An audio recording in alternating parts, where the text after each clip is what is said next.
Hello, I am Amy Lewis, and this is my YouTube video for my Cultural Diversity class with Dr. James Marino at Empire State College in Fredonia. The interview is with my two cousins, Haley and Layna Jimerson, who are both Seneca Indian and white. The backstory is that due to Seneca culture, these girls are not considered Seneca because neither their grandmother on their father's side nor their mother are Seneca. These questions will lead into these stories. Hi, thanks for coming. This is Haley. Hi. And this is Layna. Hi. And does anybody want to go first? Oh, I can start. Okay. Yeah. Okay, Haley. What is your definition of ethnicity as it pertains to you? Like, what culture do you consider yourself to be? Ethnicity to me is mostly about how you were raised. It's to me more about because of what's happened, not what you consider yourself to be, not what's inside of you, but how you're raised personally. And I consider myself to be it's a tough one. I would consider myself to be native, but just mixed cultural. It's just not. I don't really think that even pertains to anyone anymore. It shouldn't. Okay. Yeah, and I consider myself to be white. I don't consider myself Indian at all. Okay. What is your definition of family, Haley? Family to me is people that you can turn to. Doesn't necessarily have to be someone that you're related to, but someone that you can trust with everything and that you that will always be there for you. How about you, Layna? Anybody that you can turn to when you need help. That you can always look up to. Do you consider your family to be close-knit? Yes. I don't think so. Not anymore. Not compared to what it used to be. No. Which part of your family? Our intermediate family, that's it. Just me, Layna, my mom, my dad, and you, actually. And then that's about it. My grandma. Okay.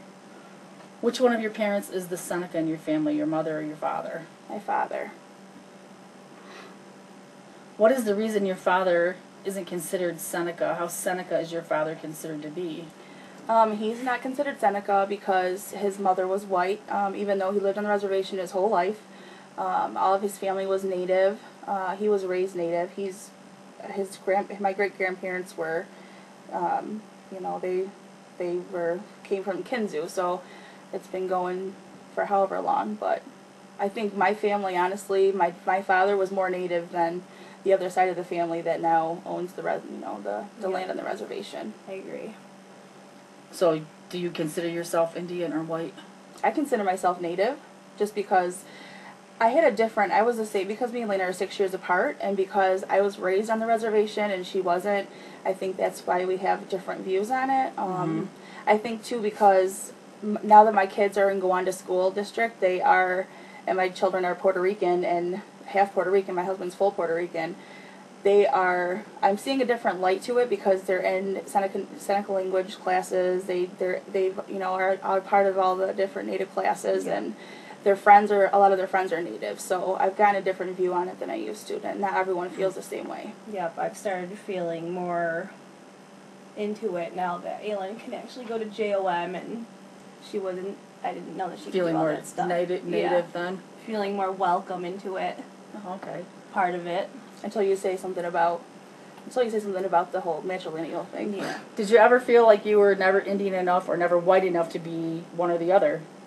I did, 100%. I transferred school districts when I was in the 6th grade because I didn't have any friends that were white because I looked like an Indian, and I was not Indian because my mom was white, and I wasn't allowed to go do all the stuff that all the native kids were doing because I wasn't enrolled. So couldn't dance. Yeah, I couldn't. I competed in dance and stuff, and after I think I was like 8, and they stopped letting non-enrolled Senecas compete. So, and now it's it's not fair. So right. Did you ever feel you had to settle to be one or the other? Yeah. I think you kind of have to make a choice to. Actually, I think it's got a lot to do with what situation you're in. Like when I'm around a lot of natives, I can talk like a native. I can make them think that I'm okay with everything, and when I'm with people who I really feel comfortable with, which is usually white people, they know more how I feel, because I feel like I can't say anything to a lot of the times you don't know if natives are enrolled or not, so you're afraid. And if you say something wrong, they usually about it. Yeah. Yeah. How does it make you feel when someone tells you or makes you comment stating that you aren't Seneca because your grandmother and your mother is white? Makes me angry. Very angry. Just because I know a lot of people who are, way less native as far as blood quantum goes, and that they're considered native, and they never lived on the reservation. They don't know nothing about it. So. Mm-hmm. When was the first time that you became aware of the matrilineal lineage of the Seneca culture? Not until our family went down to the court and tried to take everything from my father. It was never a big deal before that. My dad never thought about it. Nope. So would you consider that experiencing racism towards you? Yes. Yeah. I do. I think so, yep. I've also been harassed by police in Gowanda for having the last name Jimerson, and other places. And they don't even know that she's white, really considers herself white. She doesn't, just the fact that she looks that way, Mm-hmm. Would you be willing to tell me some of the advantages and some difficulties your family has faced because of the matrilineal lineage of being Seneca? Well, they lost their parents, pretty much the people they were. They were so happy before, and when all that stuff that happened, my dad lost, not only did he lose his father and his only sister, to cancer, on top of that, my grandfather's business, where we grew up. I mean, I grew up right behind the business, so but now we're not allowed to go there anymore, and our grandparents are buried there, and so, but I would say an advantage for me is that I would try to see the good in things, because even though we've lost that, we still have, the memories. We're still lucky enough to have our own homes off the reservation, and we won't lose our homes, so that's what I worry about too. So as far as matrilinealism goes, do you think there is any basis on which to challenge the belief that lineage is not correct and should be changed? Yeah. 100%. I don't think that's right. I think that when they say they're matrilineal, but they got rid of the whole clan system and the whole chief system, years ago. They do everything else is political. A lot of people don't even go to Longhouse anymore. So unless you're going to start doing things, it's just ridiculous. Especially when they're losing their last names. I mean, all the natives I know that are enrolled, most of them are married to white men who have and their children look white, whiter than our kids do. Mm-hmm. But they're enrolled. So culturally and territorially, as well as sovereignly, do you think the subject is avoided? Yes, 100%. I think everyone's afraid to touch base with anything like that, because people are so, but I know so many people who are, grew up on the reservation and their parents are old-fashioned, and even though their sons are married to white women, they won't be able to keep their land or pass it on to anyone. They don't care. And I think it's just because it has not. They have to make sure they have a daughter that should pass on the enrollment to. Just stupid. Wow. What would you say is the most commonly held misconception about people of your mixed culture? I think that a lot of people don't even understand what enrolled it means. People tell me I have my white friends will tell me, well, why don't you just sign up and be enrolled? And they don't get it. No one gets it. That you have to be born into it. They don't understand. Yeah, or that if you want, you can be enrolled and then adopt, a baby, and that person can be enrolled. But I grew up there my whole life, and I'm not considered enrolled, and I can't go, be part of any of the stuff that's going on down there. My kids can't dance because they're not enrolled. I think it's not right. No. Wow. How many people do you think this issue of mixed culture affects? A lot. Lots of people. I know. Just off of hand, I could think right now of like 15 families that are going to be going through the same thing we went through within the next 15, 20 years. Yep. So what would you say makes you the angriest about being denied your cultural heritage? Being told I'm not Indian. Being told that if I look Indian, then what am I if I'm not Indian?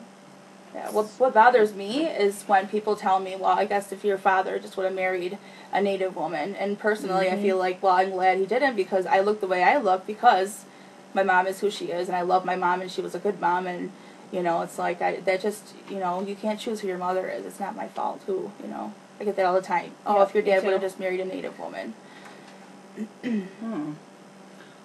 What effect has this had on your children? If any? I think it affected them a lot at first because I didn't want my kids to be in that school because of what I went through. But I think it's changing a lot. Like, you know, they're more accepting of people down there now. They make me feel fine, you know, when I go down there. But at first I didn't want my kids to go to school there. Well, Aylin came home the other day and asked me if she was Indian, why she didn't come from Indian Hill. So, which is just a road on the reservation that you know, a lot of the. You know, so a lot of the partying goes on and whatever. So I know that they are still. So do you think it's still racist, but not as much? Yes. Yeah. And our kids are still in elementary school, so my daughter's going in kindergarten. And my daughter's going into the 5th grade coming up this year, so she'll be in with all the bigger kids. So I'm sure that she will face more of that. I'm sure. It's kind of scary. So there's really no cultural thing that they can, if it's not through school, they can't go to the nation and dance or... No. They can go, but they can, you know, practice, but they can't compete. They can't compete. Yeah. Seneca's that, I think the whole point of, you know, annuity checks and that whole thing, you know, we've never gotten it, so I don't miss it. But I think a lot of people that get it don't, you know, aren't from around here, they don't live on the reservation. The whole point behind the annuity checks is to help the economy, the local economy and the reservation, and they don't do that. They're not using that money where they're supposed to be. They'll drive from Florida, they get an annuity check, you know, and it's just ridiculous. Yes. So I think if they did it more by blood quantum, they would find that that money would stay on the reservation and help the economy, and so that's something, you know. So a lot of these people don't even live here. They just come up here and get their check and then take off. Right. Like I have a lot of enrolled girlfriends, and they tell me about the people they see in lines at the enrolled, you know, when they go to sign for their annuity checks, and they'll say, you know, they're from all over the place, and they don't even know, you know, they don't know anything about the reservation, never been on the reservation, because they just changed that law like last year, the year before, so they had to, before it was just mailed to them, and they would just get a check in the mail. So now these people are actually having to come here, which I think is a good thing. So, you know, I just think it could be used and dispersed more better. Actually, just recently So they're enrolled because of family, but nobody even knows who they are. But no one knows. Yeah, they have no idea what their culture is, nothing. Just recently someone asked me if I was going to go sign for my annuity check because they thought I was enrolled, and I get that all the time. Yeah. All the time. Well, we had friends in Pine Valley School that were enrolled and didn't know until last year that we were unenrolled. They had no idea. So it's just people, you know, and it's not something we voice openly. It's not something we're proud of. I'm not proud at all that I'm not enrolled. I wish I was, just so that I could feel, you know, accepted. Accepted. So do you think that people need to be educated? They need to not be so ignorant about the whole situation? Oh, yeah. Yep. If I had the time and money, I would do it. Like when we went to the doctor's office, and my psychiatrist told me that I was not in Seneca because my mom was sitting behind me and she was white, and she said, well, you're not Seneca if that's your mother. This enrolled woman, because a lot of the enrolled women feel very strongly about it, but most of those women have daughters that they can pass that on to, so that's why, you know, if all of a sudden there was no more girls being born and it was all men, then, and if they're so matrilineal, you know, then men shouldn't be allowed to own land, which they can. It should be the opposite, you know, it should be the opposite way. It should be just only women are the ones who own land, and it's not that way. So I think there's a lot of exceptions. Oh yeah, definitely. And yeah, then or you can adopt a child who, you know, is African American, and that person can be enrolled, but I can't.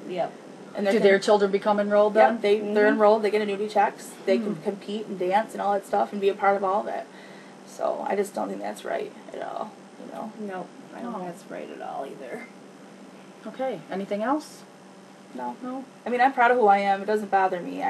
My dad is... It ruined his life. It ruined his life. Completely different. Yeah, he's sad. He doesn't laugh. He doesn't do anything. He's just different. He gets home from work, sits in the chair, and then goes to bed. Yeah. He gets up in the morning and then leaves and then does it all over again every single day. Yeah, it completely ruined. It took the light out of, you know, who our parents were.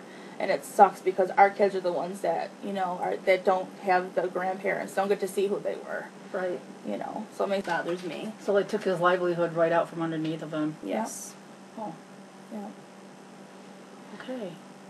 Well, if there's nothing else, I just want to say thank you, and I appreciate you doing this with me. No problem. Thanks.